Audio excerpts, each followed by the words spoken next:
Today is an indoor project because the weather is getting super crummy and it's time to decorate for Christmas. I want to create a Christmas table centerpiece and I chose this gorgeous container. It's actually an old brick mold to make bricks. I'm so excited. I picked it up at a reclamation yard near my home and I think it's going to be really fun. I actually also used it for fall decorating with pumpkins and greenery. It was really gorgeous. And now it's time for the winter edition. I gathered a couple of supplies. I'm not sure exactly how it's going to turn out, but I know I want an Amaryllis and these are really well grown on, so I'm thinking we might have blooms in a few weeks' time for Christmas. I have some moss, of course, some hyacinths, some white ones. I really love white hyacinths. I think that's going to be really pretty, tucked in. And then I have here an assortment of greenery, a bit of ivy, rosemary, some pine cones, cinnamon sticks, dried apples, just fun things to top up and top dress.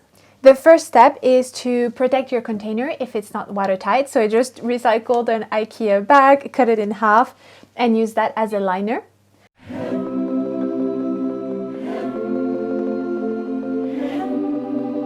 And then I added some multi-purpose compost. Now we can start the design. So I'm going to start with this gorgeous Amaryllis.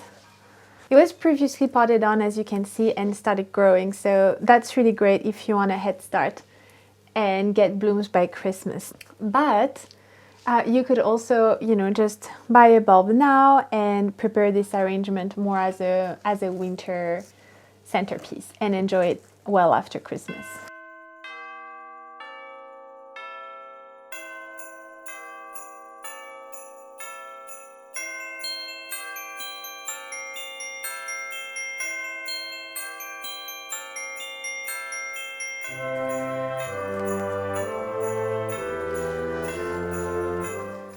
I really love using Amaryllis for decorating. Actually, behind me you may spot another Amaryllis centerpiece that I created in a video just a few weeks ago, so I'll link that if you're interested. Now I want to add some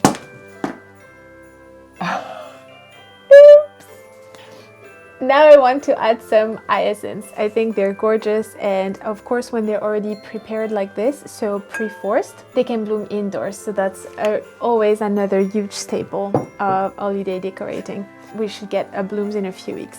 Let's say about the same time as the Amaryllis. They'll be really pretty. Typically at this time of year you can find these at any local garden center.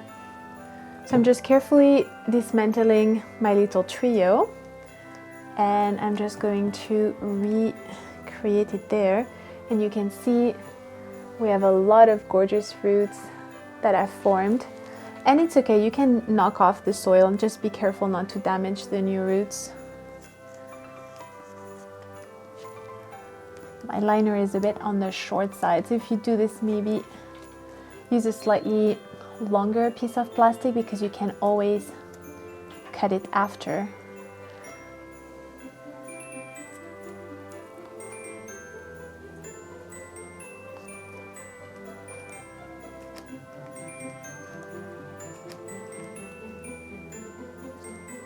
Try to get the roots also to point down.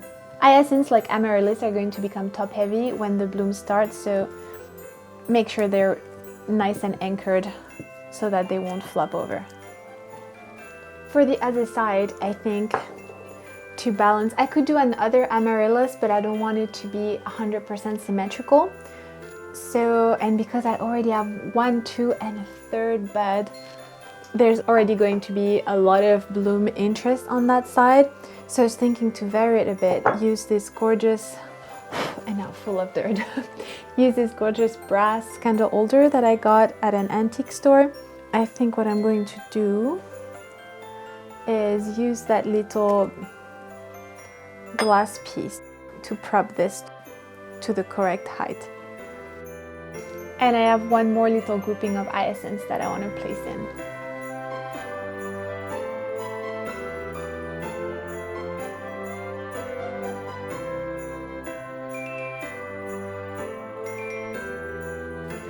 Coffee break. Now our planting is done. So we have a gorgeous Amaryllis in the center and then 2 little trios of Hyacinths. Now I want to start the first bit of the top dressing, which is going to be using this gorgeous moss. And of course that will give everything a little bit more of a polished look, and this is also where we're going to cut any plastic that sticks out too much. I'm going to cut the plastic that still sticks out. We have a little piece here, over at the back. And then I think the rest I'm going to be able to tuck it in.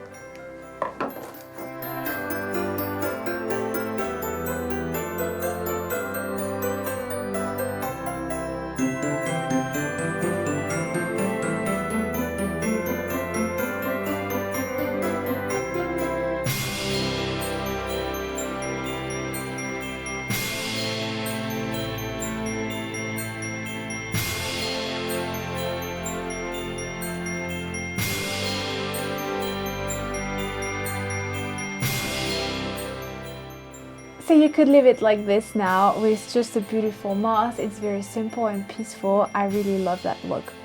I think what I'm going to do though is use some of my little goodie bag here to add a few touches. I'm toying with the idea of adding another candle to graduate the heights a little bit and also give more bulk to that area, because those will grow and then be our tallest layer.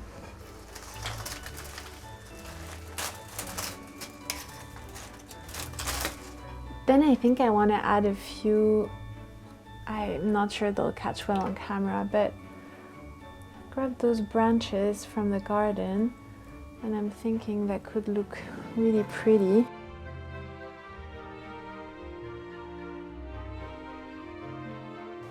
To add elements like the pinecone here, if you want it to stay in place, I just wired a little bit of floral wire, 22 gauge, and created a stem so that I can just plop it where I want. This is what it looks like from the back so far. I've added a little pinecone here, then another 2 over there. I really want to use those dried apple slices. I think they're really pretty.